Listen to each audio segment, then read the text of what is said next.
Super Soul Sunday. I'm super excited coming your way. Today, I am having a conversation with these two amazing, intelligent, beautiful queens. I have Loretta and Mary. Welcome, ladies. Thank Thank you. Thank you for you. having. Wow, Loretta is she her portfolio is amazing. So, Loretta, I will leave you to introduce yourself to the world. Okay, good evening, everyone. My name is Loretta Oduware Oko. Um, I'm primarily a doctor by training, obstetrics and gynecology. So that means the care of pregnant and non-pregnant women. But over time, I've evolved to become a few other things. So I'm a clinical educator. I do simulation teaching in the obstetric and maternity emergency aspect.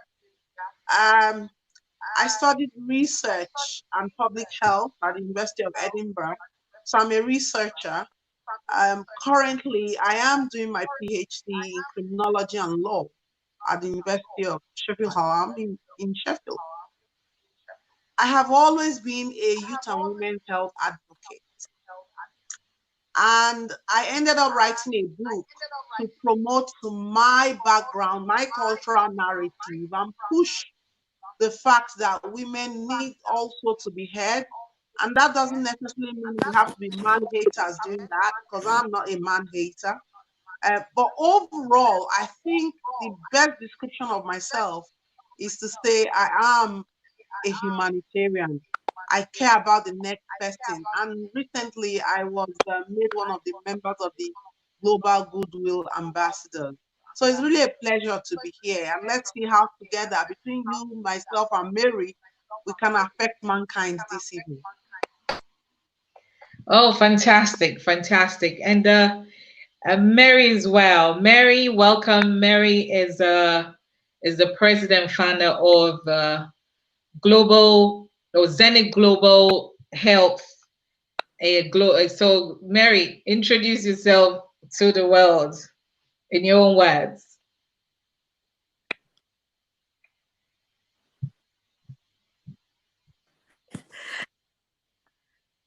Well, thank you. Thank you for having us. Yes, I'm the president founder of Zenith Global Health. My is nursing, and I think I put up a post this evening, my 30th year in the NHS. So I trained in Nigeria, came to the UK, and then started doing different post qualification courses in theatres and aesthetics, and then as a specialist in minimally invasive surgery. And that has taken into health technology and robotics and also so that's where I am presently in my career. And 4 years ago is our fifth So these two wonderful queens are also anniversary. authors. Mary is the So four author years ago of in 2016 we uh, established oh, Zenith Mary Global is Health in and out. healthcare for shared learning, for collaboration, to set the groundbreaking work that helps. Well, before then, I published my biography, which is also self-help book for women who's been or are in abusive relationship. So it's quite diverse, and in that sense, we support women and their families, and also with my work in the NHS and across the globe, also including transforming health all over Africa.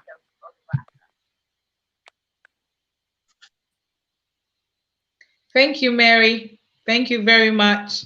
As I said, the two wonderful queens are authors as well.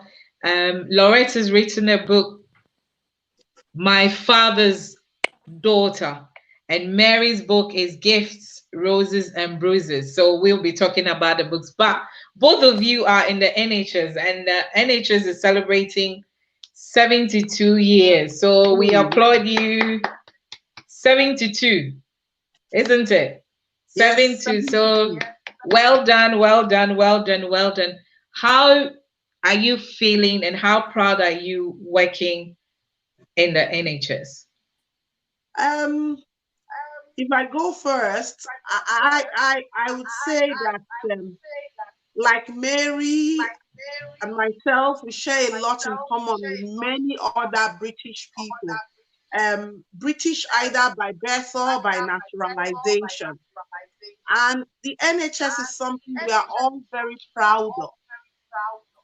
If you go to other countries and if you are fortunate like myself to have studied healthcare system, you find out that healthcare is not cheap anywhere in the world. Somebody must pick up that bill somehow, some way. And in the United Kingdom, we've succeeded in being able to cater for the population, no matter how huge the surgery cost may be or how little the preventive cost may be. So right from prevention, primary health care, up until tertiary care, we've been able to actually cater for everybody. And it's something unique. You know, people can tell you that Sweden has a very good healthcare system. But if you compare population for population, ratio for ratio, you see that the NHS is doing very well.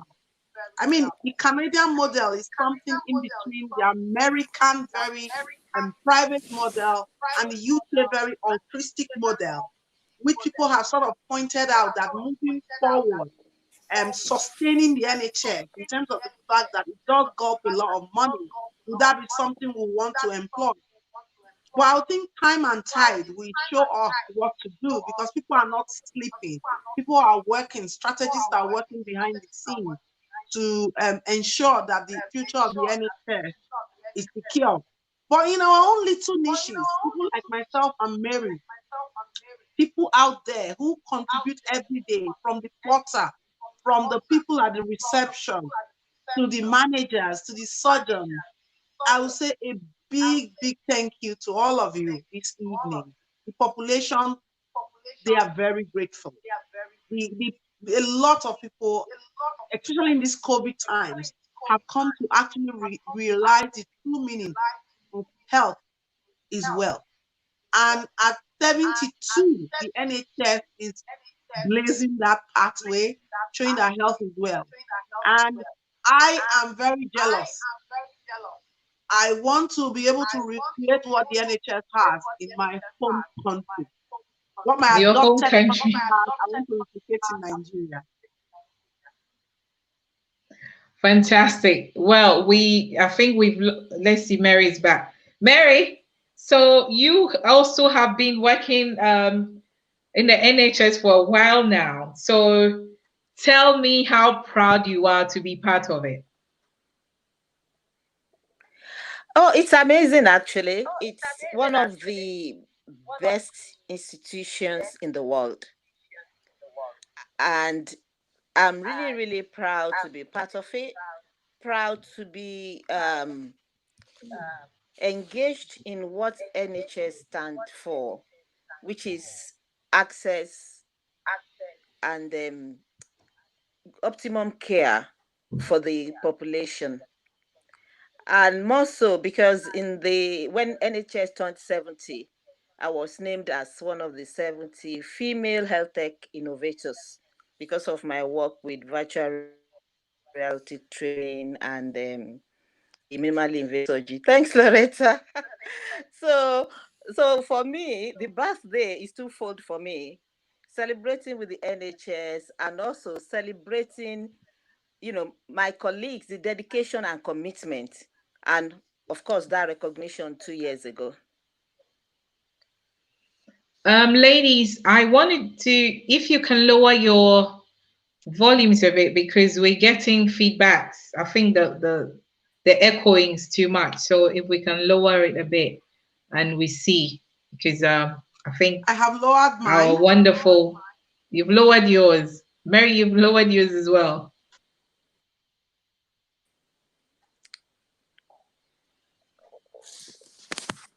So Actually, I'm using headphone right now. You mean to The power of life. lower Well, that is the effect of the live volume? shows, but hopefully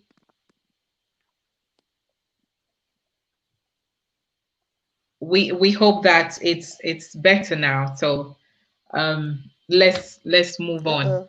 Well, That's too. one thing that is trending that maybe I want us to laugh, well, it's not laugh, it's a serious matter, is that today, I don't know whether you saw that um Kanye West is going to Oh God. run for president. Have you seen it in the States? My daughter told me about that this evening. But hey, there's nothing What do wrong you with think? that. Well, I don't see anything wrong with that though.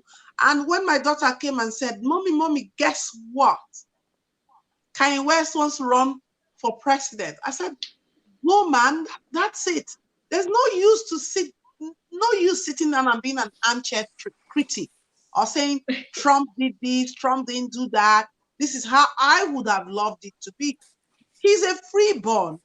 As far as the American Constitution allows him to run, I absolutely do not see anything wrong in him running because there's a Wow. subset of people that he understands, he connects with, and he can fight their corner. So we need people like these. We need him to shake the tables. We need him. Who knows? He may win.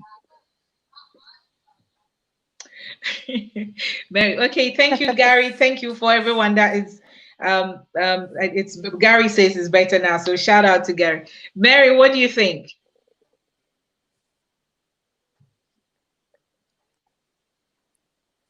About Trump. I think Mary, what do you My think of thoughts on Trump. Kanye West going to run for president in the U.S.?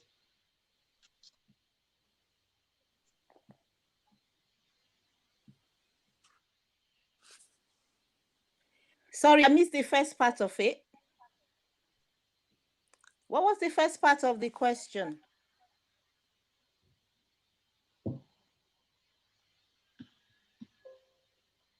Mary, did you hear me? I can't hear you. Well, so I we're going to had the move on. last part. I missed the first part of the question. Oh, I'm sorry. I said that Kanye West did tweet today that he's going to run for president in the United States.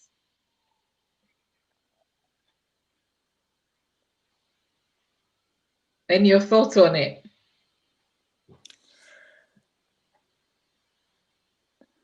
On running for president.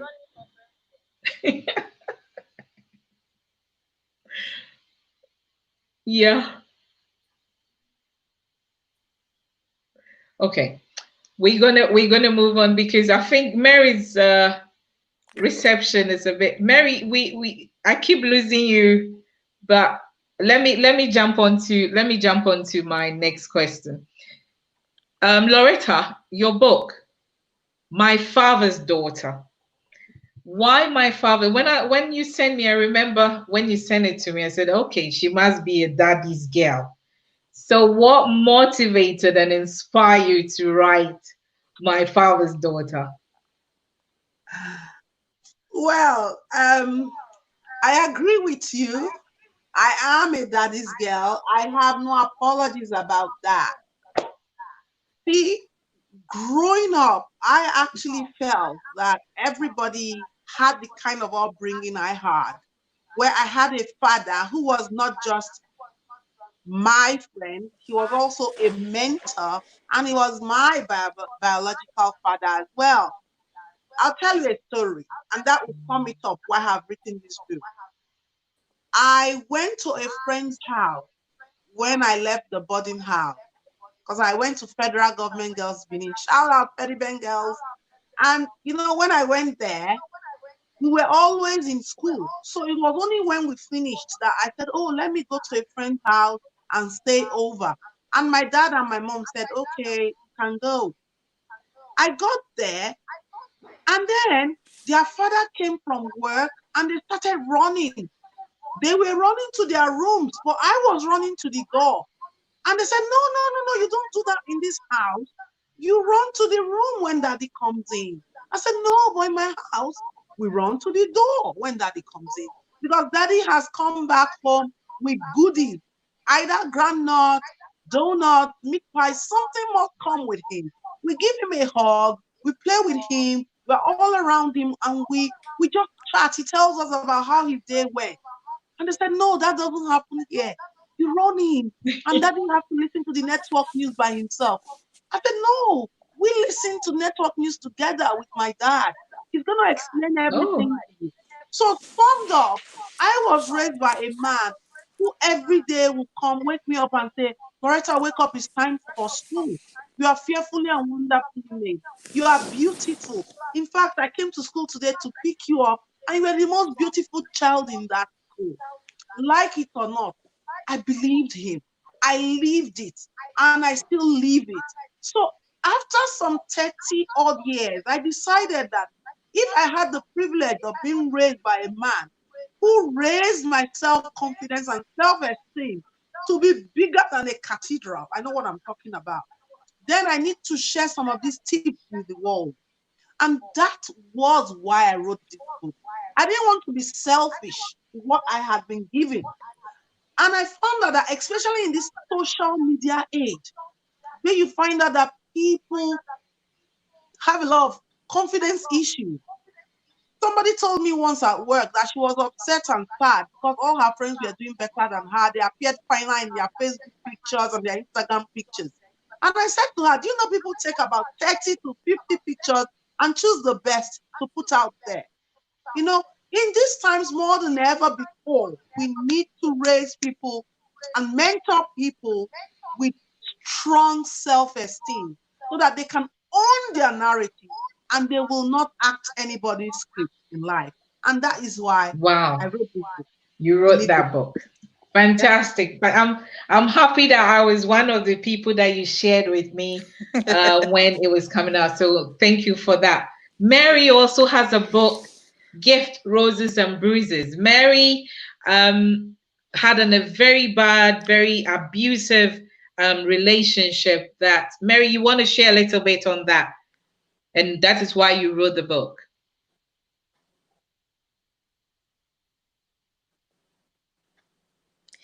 Yeah, it's a biography and self-help book actually, because it's not just telling a story; it's explaining every aspect, the difference, the stages, what happens, what to do, how to deal with it, and most importantly, addressing the issue of power, because it's about power and control.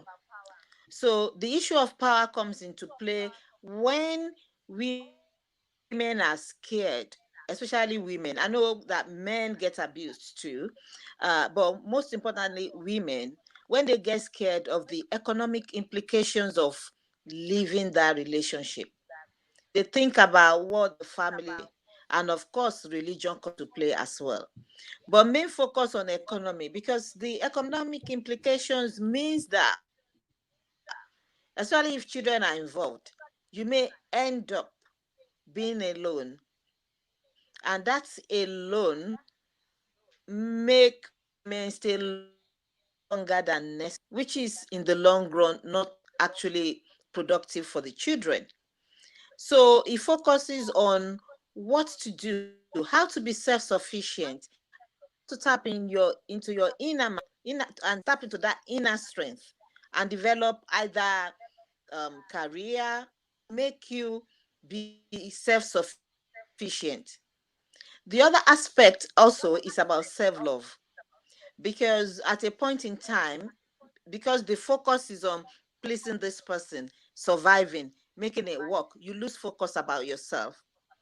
So it's important to reconnect with self, love oneself, and then rediscover who you are before finding yourself in that situation, and learn how to embrace that. And alongside that comes peace of mind. people around you, having value added to you, people who genuinely want to help, not because the juicy details of, so what happened last night or last week, or is you again or me again, but genuinely want to help and signpost to help. And also there are areas of help as well, where to get help, where to get support, and how to keep safe, how to plan your exit. And because it's a process. And the reason we focus on self-love and economic implication is that not all victims will live, unfortunately. And the aim actually is not to break up the relationship, but to be safe first. When you are safe, then you can look into whether it will work or not. But if people are in need, they know the safety measures, they can be self-sufficient, they can handle it, they know where to get help if it gets out of hand, both for themselves and for the children, then, the battle is half won. Fantastic, thank you. You know, when Loretta was talking about her friends, when when your father is coming, because African fathers were super strict, and I remember my dad when my dad is out and he's coming home, somebody will be running, Nana, your dad is coming, and those who have to jump walls will jump walls. Those who have to hide will hide. And we have so many African parents like that. And last week, I had the opportunity, we had a panel of men, and we're talking about great men, and how, as a daughter, how you felt. And I can see that you have that confidence. You can, but not many people have that. I want you to talk to our fathers out there, you know, how your dad was able to raise you to become the woman that you are today. Because many a times is a woman to woman, isn't it? And the woman will teach you how to cook and all that. But this, I'm learning something today, that fathers should have time to sit with your daughters and impact something in women. Share with us about that. So funny enough, you brought in the word cooking because I'm going to use that as an example too. But I want to very, very much appreciate Mary, because your work sort of dovetails with this work here, it's more like mine is prevention in the first place, how you learn not to make some of these mistakes, whereas yours tackles how to sort of manage the crisis. Well, I think both of them dovetail. Um, Compliment, Importantly, yes. I believe that a man, a true father who understands the meaning of fatherhood, whether you are a biological father or not, is irrelevant to me. Fatherhood is different from the concept of biologically fathering a child. And I think that fatherhood figure plays a huge role Mm. in the life of girl child, whether we like it or not. Because when children are growing, boys and girls, And not only the girl child, the boy child too is as important as I'm well. coming to that, boys and girls Okay. are growing. The first Mm. images they have of who they want to be like are their parents. And then you find that whether we like it or not, opposites attract. Girl child is more attuned to their fathers, and the female child is very precious, as is the male child. But you find that the male children bond more with their mothers. I mean, we can't deceive ourselves and say this is not the truth. Oedipus complex, time and time again, it has been reflected. However, you need the balance that both parents create to be a healthy person. And if you're not that lucky and you are a single parent, you then find that that single parent tries to create the atmosphere and fill in for both people. But the point I'm trying to drive here is women will have the perception and concept of Mm. their father in their head for a long time. Without them knowing, sometimes they even pick men who look like and act like their father. It's in their subconscious. So if you are going to influence a girl child, acute and chronic fatherhood, forgive my medical terms, but what that means is on the ball and long term. So both short term and long term is very important. And I'll again use a story from my book to buttress this. When I was growing up, my mom called me one day. You know how the women would say, culturally, where we come from, you must learn to cook, you must learn to do this, clean the house, the food is the way to a man's heart, and all of that. Fine. So my mother said, go and put yam on fire so that we can pound yam to eat in the evening. I was very happy to do that task. I went there, I put yam on fire. Please let everybody listening listen to this story carefully, because there are subtle things to take away. Societal stereotypes, raising the girl and the boy child, and teaching them how to navigate the future just by reorientating their brain at an early stage.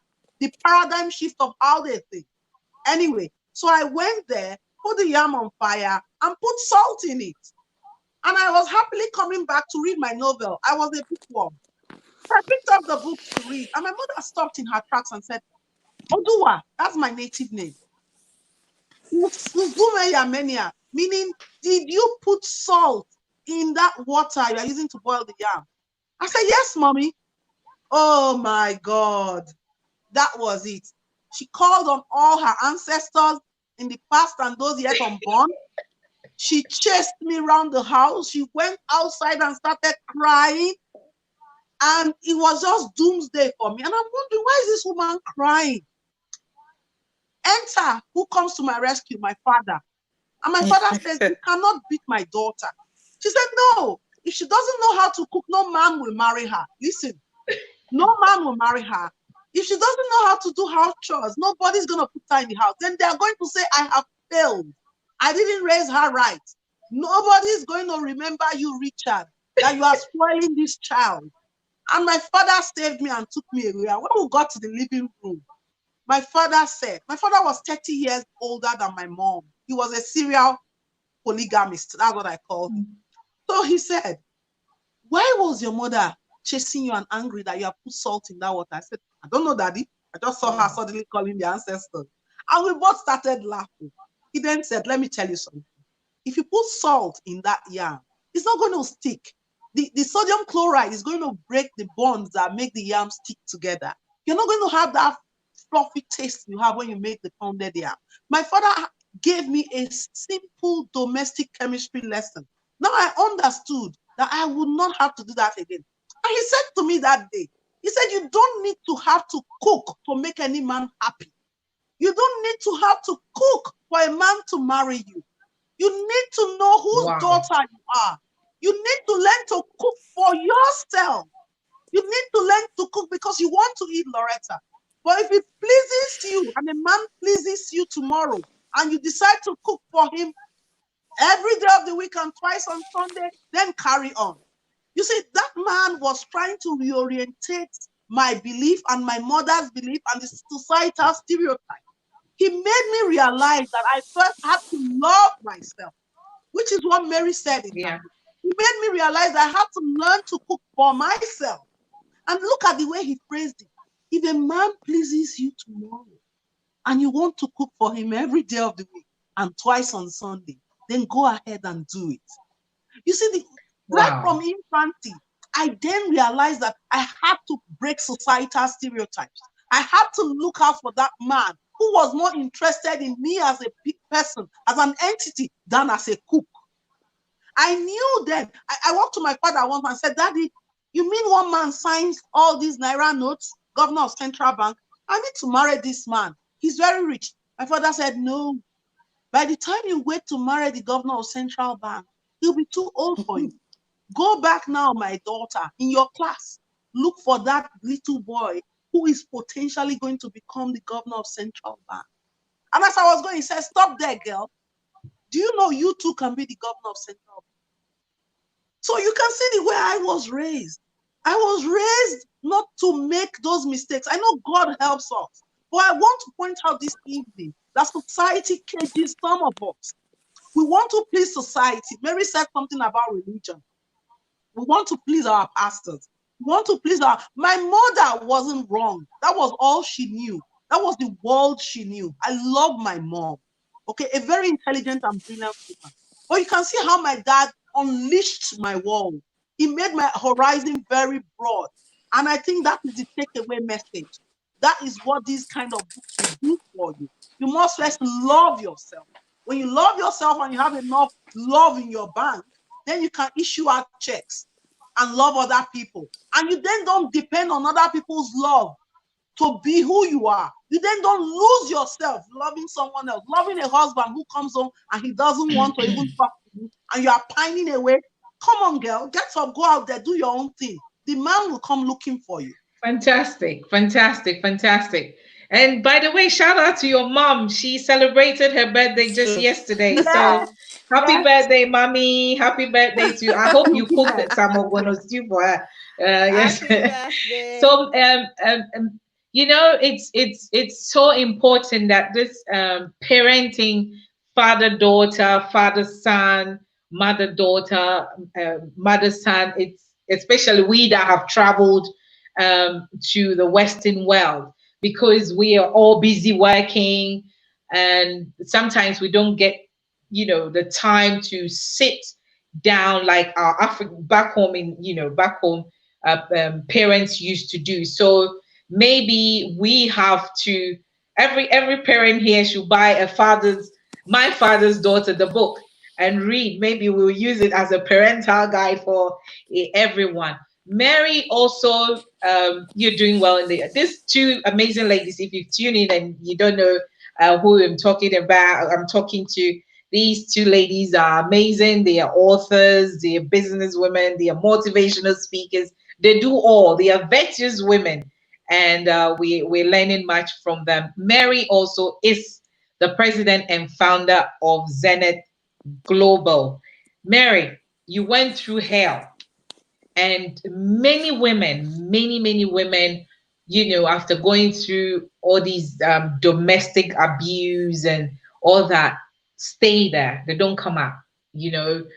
But you have gone on to do amazing things. You wrote the book Gift, Roses and Bruises, and then one day you decided to reward or award those in the health industry, and came up with the idea, the concept, Zenith Global.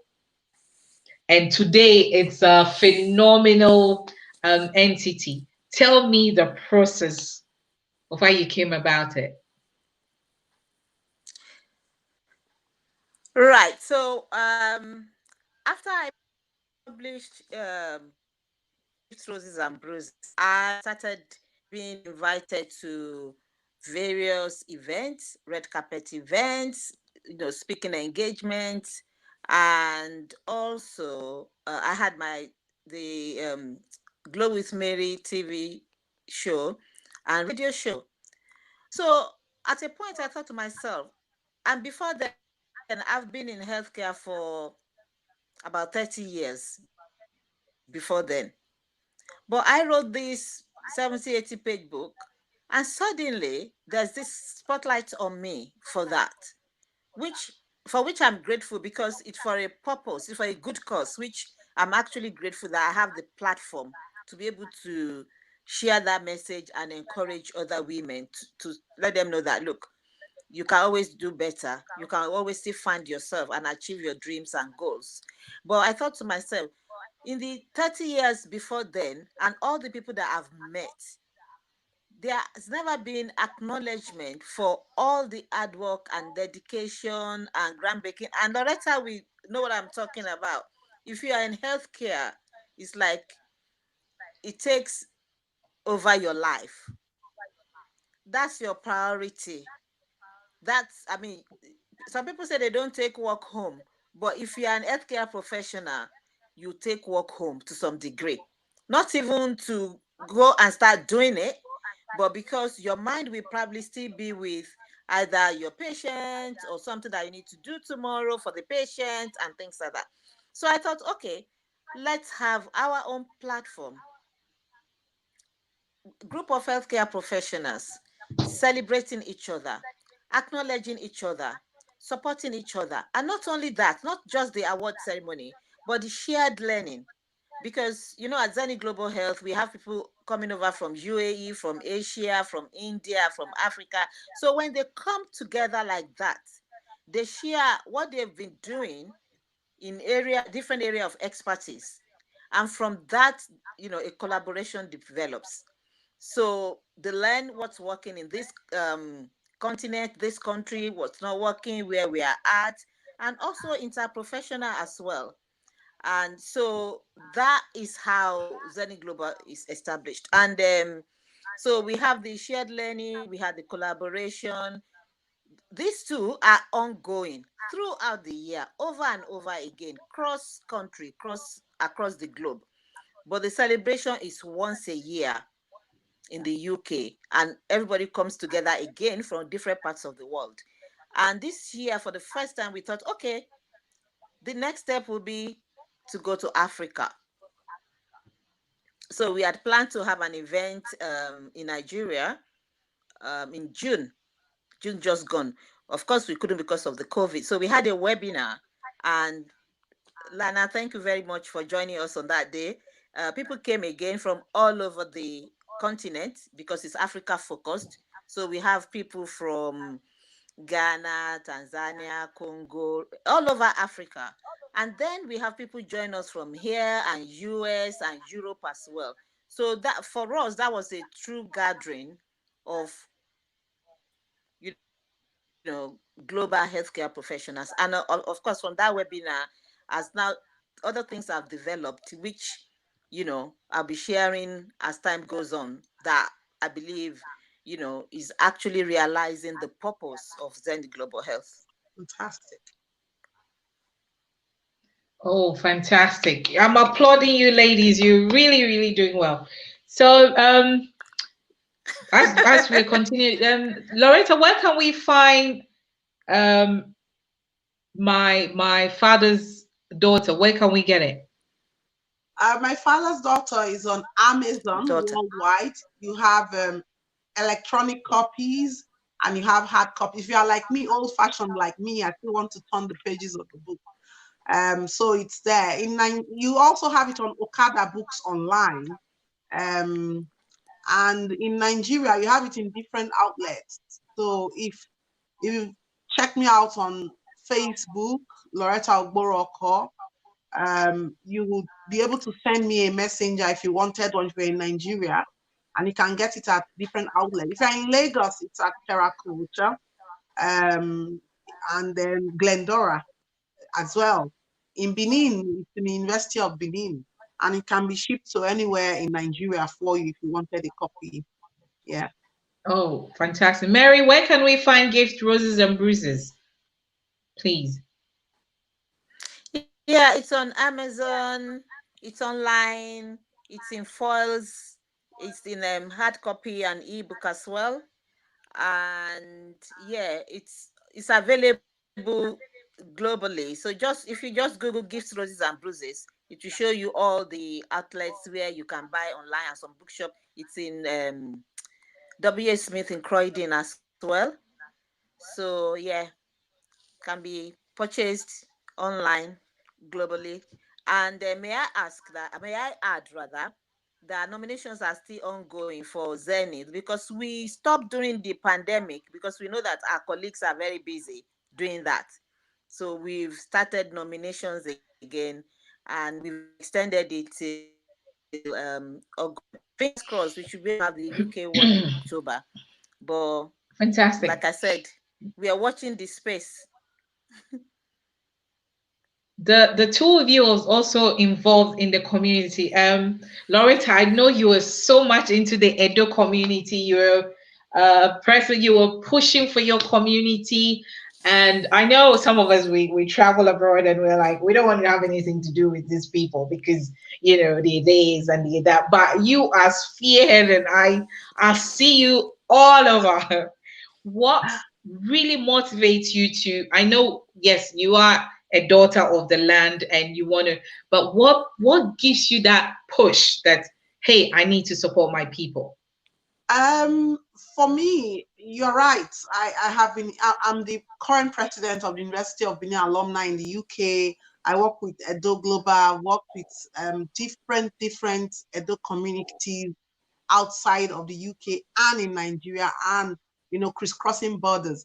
It still goes back to the man who raised me up. You see, my grandmother, my dad's mom, was with Oba Oborame in Calabar when he was exiled to Calabar. So when the British sacked Benin in 1897, I was a major stakeholder. And like I said, I was a keynote speaker at the university, Sheffield Hallam University recently, 2 weeks ago when they did their um, webinar. And it was quite interesting because that culture and an interaction session, we had about 150 people on Zoom for just that session of the seminar and of the conference. And for me, it is this simple thing that Chino Achebe said, and which my father told me and taught me as well. Chino Achebe said, until and unless the lion learns to write, the tale will be told by the hunter. So I gave an example when I was speaking the other day. I said, you come to my house, you tell me my furniture is bad, you burn it, you take what you want, you go away with it. You go to your own house, you put my furniture there, and you tell me that I should now come and pay to see my own furniture. All of the things taken from Benin, the Indian mask, and all of that are in the British Museum and other museums across the world. And you want me to sit down and clap for you, I will do that. But I have now realized that I need to push my narrative. My people need to push their narrative. Nobody loves you more than you love yourself. And this is one reason why I don't believe in AIDS, foreign AIDS. I don't. Okay, I'm like Zambiza Moyo, it's dead AIDS. We need to push our narrative. We need to propagate our narrative. And we need to pass it on from generation to generation. When I was growing up, my father ensured that I spoke and learned Benin language. I made A1 in English. My English can be impeccable when I want it to be. But you find that I don't go to work and want to speak nasally. No, I speak clearly. I am unapologetically Benin. I love my accent the way it is. I'm not going to change it for anybody. But that doesn't mean I don't understand cultural integration. I know I need to integrate into communities that I come into. But it's the same way you need to integrate with me as well. It's a two-way thing. And some of us have realized that we have to push this. If we don't push it, then we'll lose our identity. You don't know where you are coming from. I'm afraid you may just not know where you are going to. So we need to keep telling people our stories. We need to own our stories. We need to own our identity. Because it's only when you do that. Let me give you an example. Nobody who has racial challenge can come and make me uncomfortable. At work, Mary will know what I'm talking about. I show up and someone says, oh, are you the surgeon? Are you the doctor? And I'm like, yes, do you have a problem with that? And I'm not worried. I'm not bothered. You know why? Because I know who I am. I know whose daughter I am. I know where I'm coming from. And I'm good. I'm good at what I do. Yeah.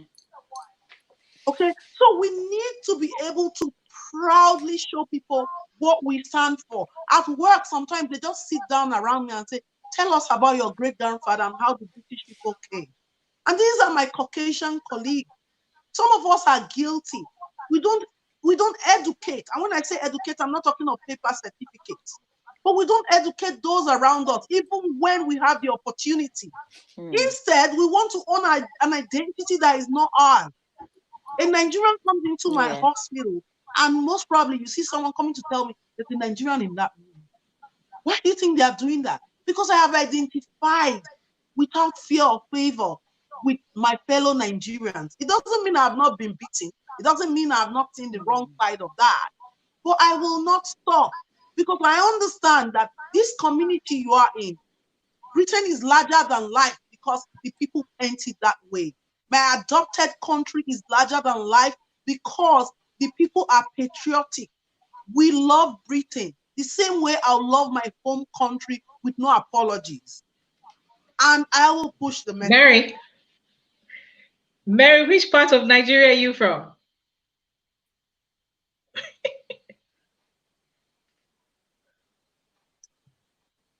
Mary, which part of Nigeria are you from?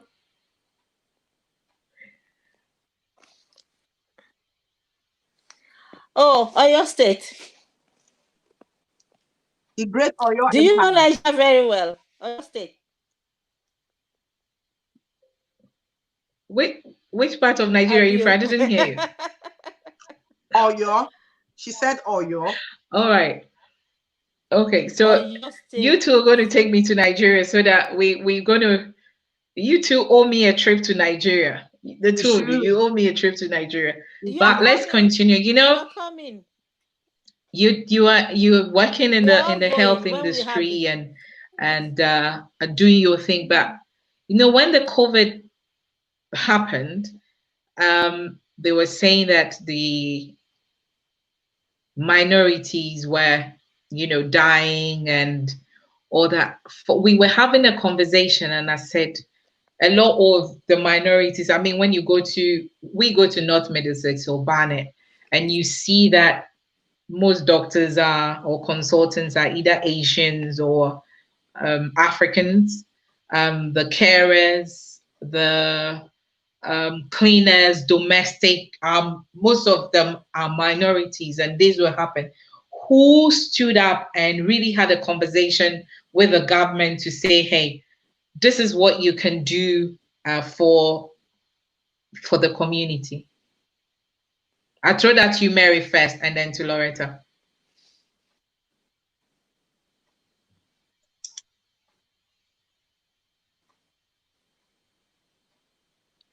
I had your narration, but I didn't hear the question.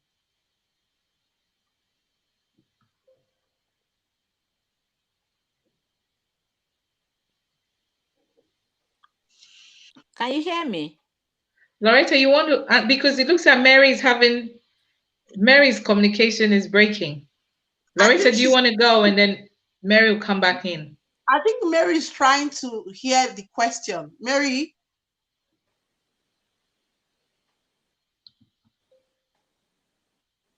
Mary. Loretta, what did you say?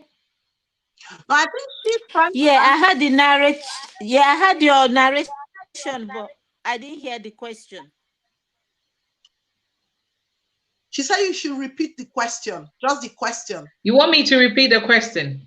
Okay, I said when the pandemic with this COVID, the pandemic that we experienced, and they're saying the minority were those that were dying, the frontline workers and all that. But then we see that it's the minority that in the front line. When you go to the hospitals, is the Africans working in the domestic, the carers, um, a huge percentage of nurses, you know, and even in the Asian community, when you go, the doctors is the Asians, and so who stood for the minority to say, hey, it is us that are really working for the NHS, and what is the government doing for us?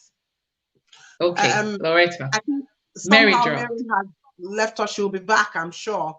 The thing is, the NHS and the British systems are institutionalized and they collect data. So, not too long into COVID, it became obvious that more Black and ethnic minority were being affected and dying. So, the question then was generated, why? And immediately the question why came up. Those who stood in for the gaps were the leaders of the Black and ethnic minority subsets themselves, as are the head of the NHS institutions as well. Because the problem with the good thing, not the problem, the good thing with having strong institutions is that there are safety measures built into it, that no matter what is happening, it needs to be investigated. The NHS is one of such. So I'm proud to say that when these patterns started emerging, the hospital heads, the MPs, the Prime Minister himself started asking the question, why?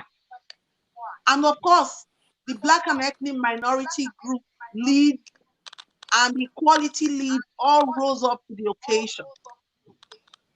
And they pushed the message. But over time, we've come to realize that there were a number of factors responsible, not just one factor. And some of these few factors I will mention. One is the social-cultural milieu from which the migrants have come from. The social-cultural milieu from which most of us migrants have come from is such that we are raised to care. We just will knock on the next person's door. Did you sleep well today? Are you okay? Combine that with being in the healthcare system, and you are just automatically a carer, reflexive. Secondly, socioculturally, most of us do not question authority from where we come. I've had incidences where my colleagues will say, oh, that woman came in, she was talking to you, she was looking down, she wasn't looking in your eyes, she may be hiding something. And I say, no, socioculturally, where she comes from, they don't look in the eyes of those who are their superiors. And that's just it. Okay? So socioculturally, we are more prone to just take instructions and run with it. Thirdly, we come from an environment where people improvise. So if I tell you I don't have the full PPE, just take a face mask, you are more likely to compromise if you are from Black and ethnic minority than if you were born and raised here. You find out that our second generation migrants, children of our children, we question and say why. Fourthly, you find that we put ourselves out there. So when you come in and you are Black and ethnic minority, automatically you have to work 10 times as hard to get the accolades that will be given. Whether we like, this is the truth. I have seen it. I have lived it. I still live and I breathe it. The accolades that will be given or the encouragement that will be given to your colleagues, you need to work twice as hard to get that. So over the years, by default, you work twice as hard. You become a daredevil. So when the COVID thing came on, you find that those in the front line were the Black and ethnic minorities. Number 5, we cater for a lot of family back home. We have a lot of responsibility. So you find that people take on more shifts. Just, it's not for them. That money is not, in fact, there was a day I woke up and wrote an article because someone said, oh, greediness, they're always at work taking extra shifts. No, it is more selflessness. Those uncles and aunties that put pressure on them from back home, people take on more shifts to make more money to send back home. And then when you now add up all of these, plus the things they started bringing out, those who have underlying medical conditions, and sometimes are more or less likely to disclose it because of similar things. Oh, if I speak, I may just be told to go away. They have kept some of these things hidden. Now, the more you are exposed and you have underlying condition, the more you are prone to COVID. So a whole myriad of factors. People talked about deficiency of vitamin E. People talked about poor socioeconomic class being obvious. But my argument was that most of the healthcare workers are not necessarily in the poor socioeconomic class in the United Kingdom. They are actually averagely in the middle class, and yet they were dying. So I think a combination of exposure, poor PPE provision in the initial times, and then people just not being able to say no.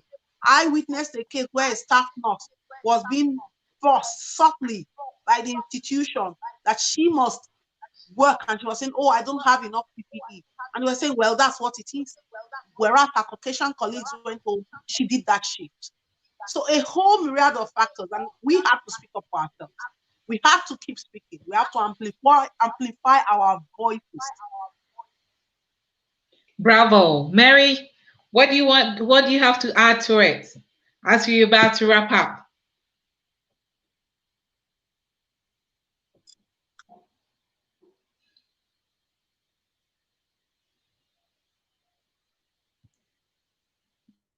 We really having a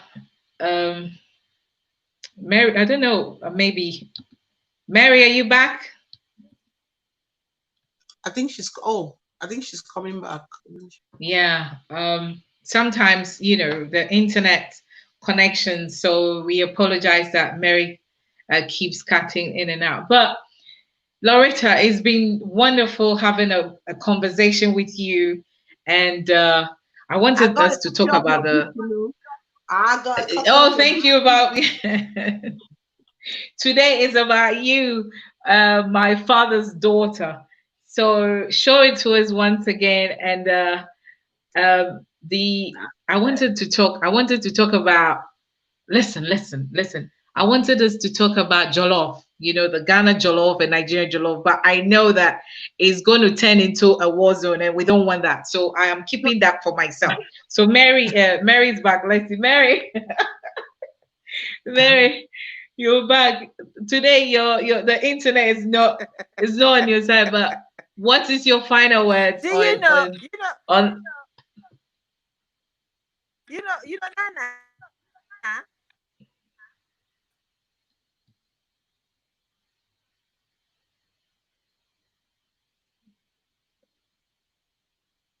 okay, she's gone again.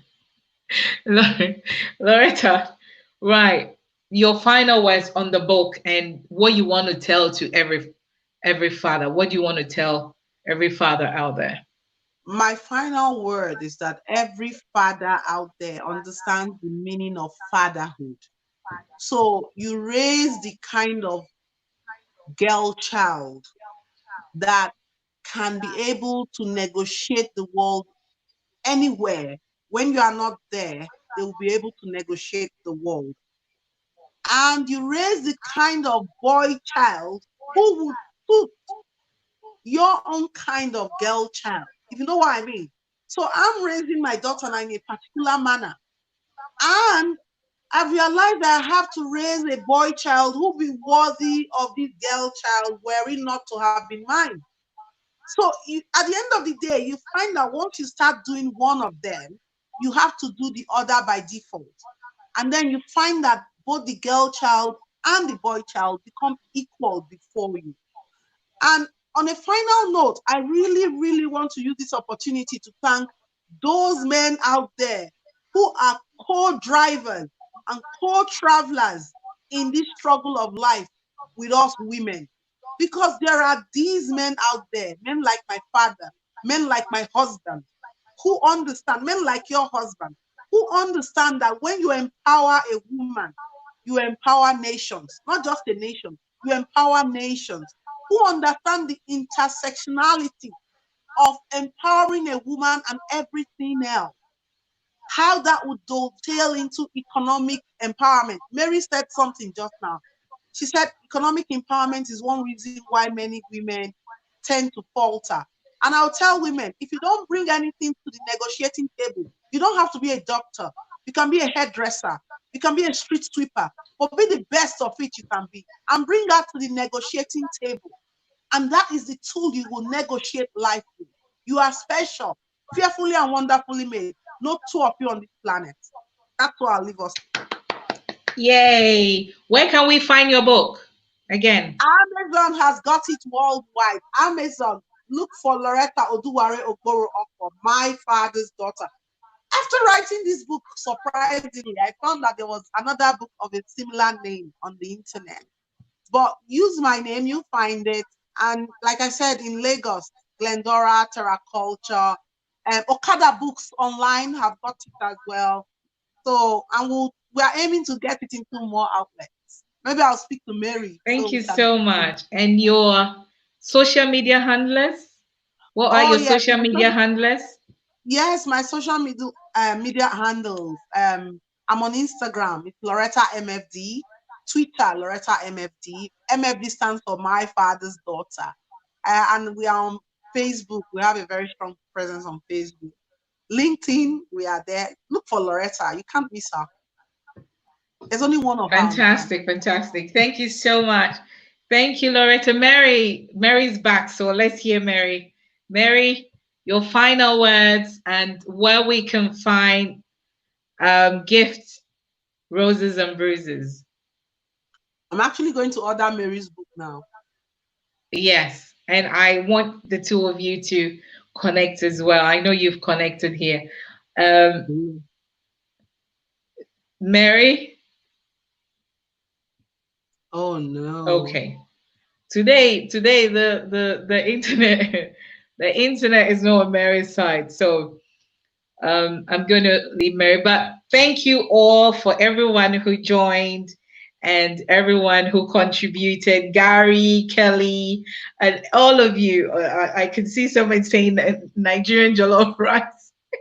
Yay! This is so fun. Nana, you know that Thank you, matter will Loretta, not for end. we will talk about that another day, but thank you for your time and coming to share your wisdom. And if you haven't gotten the book, go buy My Father's Daughter. I tell you, it will be a blessing to you. And we will be doing a reading, another section where we'll get to read. And also, I also did.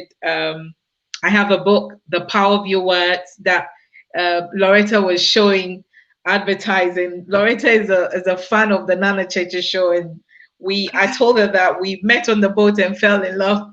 Yes, we did. We We went did on on a an awards a program, and ever since we've supported each other. Let's support our sister and what she does. Today, everything I'm doing is about support.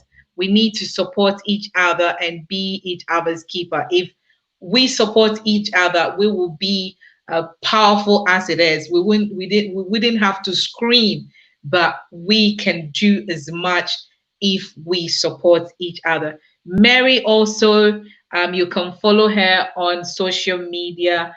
Mary is the president and founder of Zenith Global Health. Check it out on Facebook, on Instagram, on LinkedIn. She is doing amazing stuff. Thank you to all. Blessings. And I know that the next 6 months, whatever you put your mind to, you can do it. Don't let the pandemic or COVID stop you from whatever you're doing. And as Loretta said, if you're a father, even if you're a mother, please let's support our children and breed belief to them. Make sure you follow me as well, Nana Checha, and subscribe to my YouTube channel, The Nana Checha Show. Have a fantastic week and God bless you all. Bye bye, Loretta. Bye Bye. bye. Thank you. Have a Bye. blessed day.